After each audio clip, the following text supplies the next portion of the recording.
Okay, so this purifier is amazing. I am a severe asthmatic and I always need a purifier in my room while I sleep. And I do have other air purifiers throughout my house, but this one is the one that I choose to have in my room, and I'm going to show you why.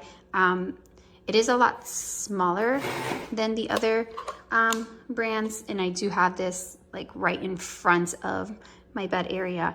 I also like the way that it looks, but I feel like it picks up more dust than my other ones. So I'll show you the filter. See, granted, I haven't changed this in a few months. I know you're supposed to change it more often, but I do forget about it. But yes, look how disgusting it is. We just ordered one, so it should be here soon. But these are the features. It has the fan. You can increase or decrease the intensity of the fan. It has the night mode where it's like just quiet.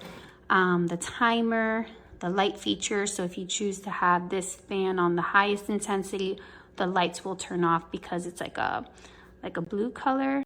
Let me see, or white color. Let me see. Yeah, it's like a blue and white.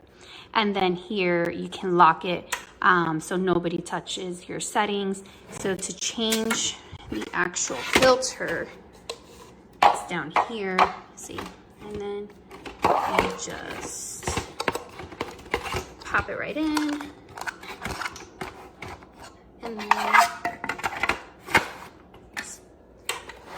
and that's it. So yes, I do love this purifier. Very happy with it. I've had this for about 3 years, and I have no negative feedback to say.